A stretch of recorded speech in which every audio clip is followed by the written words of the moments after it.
South ഇന്ത്യയിൽ നിന്ന് ഗോകർണയ്ക്ക് tour plan ചെയ്യുന്നവരാണോ എങ്കിൽ ഈ വീഡിയോ നിങ്ങൾക്ക് എന്തായാലും ഉപകാരപ്പെടും.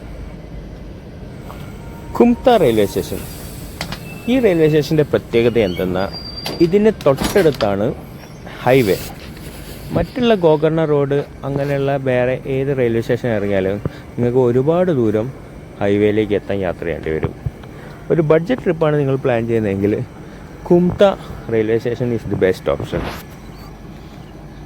ഒരു പക്ഷിക്കുഞ്ഞ് പോലും ഉണ്ടാവില്ല എന്ന് കരുതിയാണ് ഞാൻ ഈ റെയിൽവേ സ്റ്റേഷനിൽ ഇറങ്ങിയത്. തിരിഞ്ഞു നോക്കുമ്പോൾ ആരും തന്നെ ഇറങ്ങാനില്ല, ഓൺലി ഫ്യൂ പീപ്പിൾ. അങ്ങനെ ഞാൻ നടന്നു നീങ്ങി സ്റ്റേഷനിലേക്ക്. പോകെ എനിക്ക് മനസ്സിലായി ഇതത്ര പേടിക്കേണ്ട സ്റ്റേഷനല്ല എന്ന്. ഇന്നേക്ക് ദുർഗാഷ്ടമി ആയതിനാലും നാഗവലിയെ തളച്ചെങ്കിലും ന്യൂ ജനറേഷൻ ഫോമിൽ ലോക ഇറങ്ങിയതിനാലും അല്പസ്വല്പം പേടിയോടെയാണ് ഞാൻ ഈ സ്റ്റേഷനിൽ എത്തിയത്. അത്യാവശ്യത്തിന് ആളുകൾ കിടന്നുറങ്ങുന്ന ഒരു സ്റ്റേഷൻ തന്നെയാണ് ഇതെന്ന് എനിക്ക് മനസ്സിലായി. അപ്പുറത്തൊരു വെയിറ്റിംഗ് ഹാൾ കാണുന്നുണ്ട്. മെല്ലെ നടന്നു നീങ്ങി നോക്കാം. പോകെ കുറേ പേരെ ഞാൻ കണ്ടു. കുഴപ്പമില്ലാത്ത റെയിൽവേ സ്റ്റേഷനാണ്. പടികൾ മേലോട്ട് കയറി ഞാൻ റെയിൽവേ സ്റ്റേഷൻ്റെ മുഖഭാഗത്തേക്ക് എത്തി. ഒന്നാമത്തെ പ്ലാറ്റ്ഫോമിലാണ് വണ്ടി നിന്ന് ഇറങ്ങിയത്. അതെ, അതൊരു വെയിറ്റിംഗ് ഹാൾ തന്നെയാണ്. കൂടെ ടോയ്ലറ്റ്സും ഉണ്ട്. വൃത്തി അല്പം കമ്മിയാണോ എന്നൊരു ഡൗട്ടുണ്ട്.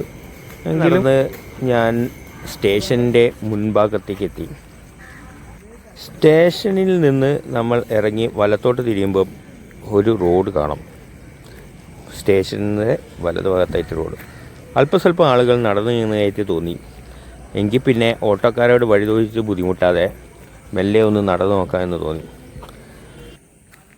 രണ്ടാളുകൾ നേർക്ക് വന്നാൽ പേടിപ്പിച്ച് നിർത്താൻ എന്നുള്ള ധൈര്യമുണ്ടെങ്കിലും ഒരു കൂട്ടം നായ്ക്കൾ വന്നാൽ ഓടി രക്ഷപ്പെടാനുള്ള കപ്പാസിറ്റി ഇല്ലാത്തത് കാരണം ആ കൂട്ടത്തിൻ്റെ കൂടെ തന്നെ നടക്കാമെന്ന് ഞാനും വിചാരിച്ചു.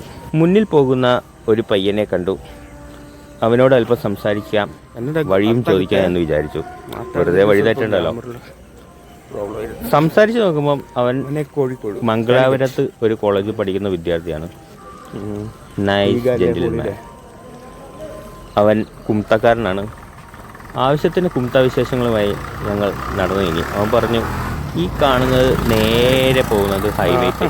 അതിന് നേരെ ഓപ്പോസിറ്റ് ആയിട്ടാണ് നമ്മുടെ കുംത KSRTC ബസ് സ്റ്റാൻഡ്. പിന്നെ അവിടെ നിന്ന് നമുക്ക് ധാരാളം ബസ്സുകൾ കിട്ടും എവിടേക്ക് വേണമെങ്കിലും. പക്ഷേ ടൈമിങ്സ് അവനറിയില്ല. അവിടെ പോയി നോക്കിയാലേ പറ്റുള്ളൂ എന്ന് മനസ്സിലായി. ഈ നടന്നു പോകുന്ന വഴി അത്യാവശ്യം കുഴപ്പമില്ലാത്ത ലൈറ്റ്സും കാര്യങ്ങളും ഉള്ള വഴിയാണ്. വീടുകളും കാണാം വഴിയരികിൽ. അങ്ങനെ ഞങ്ങൾ ഫ്രണ്ട്സായി. അവൻ്റെ പേര് വിനയ്. ഞങ്ങൾ നടന്നു ഞങ്ങൾക്ക് ഹൈവേ കണ്ടു തുടങ്ങി. അതാ ബസ് പോകുന്നു. അവൻ പറഞ്ഞു, അതാ ആ കാണുന്ന തട്ടുകടയിൽ നിന്ന് വേണമെങ്കിൽ ഭക്ഷണം കഴിക്കാം, അല്ലെങ്കിൽ നേരെ ഓപ്പോസിറ്റാണ് നമുക്ക് പോകേണ്ട ബസ് സ്റ്റേഷൻ. ഞങ്ങൾ അങ്ങനെ മെല്ലെ ഹൈവേ ക്രോസ് ചെയ്തു ബസ് സ്റ്റേഷനിലേക്ക്. ആവശ്യത്തിന് ഭക്ഷണം കഴിക്കാനുള്ള സെറ്റപ്പുകളൊക്കെ ഇവിടെ ഉണ്ട്. തട്ടുകടയ്ക്ക് വേണമെങ്കിൽ തട്ടുകടയുണ്ട്. ബസ് സ്റ്റാൻഡിലാണെങ്കിൽ ഒരു പ്യുവർ വെജ് ഹോട്ടൽ എന്ന് കാണുന്നുണ്ട്. ആ കാണുന്നതാണ് നമ്മളെ റെയിൽവേ സ്റ്റേഷൻ റോഡ്. നമ്മുടെ റൈറ്റ് സൈഡിലായിട്ടാണ് ആ പ്യുവർ വെജ് റെസ്റ്റോറൻറ്റ് കാണുന്നത്. അത്യാവശ്യത്തിന് സാധനങ്ങളൊക്കെ കിട്ടുമെന്ന് പ്രതീക്ഷിക്കുന്നു. എന്തായാലും കയറിയില്ല. ആവശ്യത്തിന് ആളുകൾ ഈ 4 മണിക്ക് തന്നെ ബസ് സ്റ്റാൻഡിൽ ഇരിക്കുന്നുണ്ടായിരുന്നു ബസ്സും കാത്ത്. ബസ് ടൈമിങ്സ് അറിയാമെന്ന രീതിയിൽ ഇപ്പം തന്നെ ഗോകർണ ബസ് കിട്ടുമെന്ന രീതിയിൽ ഞാൻ അകത്തേക്ക് കയറി. അപ്പോഴാണ് മനസ്സിലായത് രാവിലെ 7 മണിക്കേ ബസ്സുള്ളൂ. 1ഉം 2ഉമായി ബസ്സുകൾ വന്നു തുടങ്ങി. എങ്കിലും നമ്മുടെ ഗോകർണയ്ക്കുള്ള ബസ് എത്തിയിട്ടില്ല. അവിടെ സ്റ്റേഷനിൽ ചോദിച്ചപ്പോൾ മനസ്സിലായി 7 മണിക്കാണ് തന്നെയാണ് ബസ്. വേറെ ബസ്സൊന്നും വരാനില്ല. ഗോകർണ പോകാനാണ് ഉദ്ദേശമെങ്കിൽ കുംത തന്നെയാണ് best option. Thank you, by.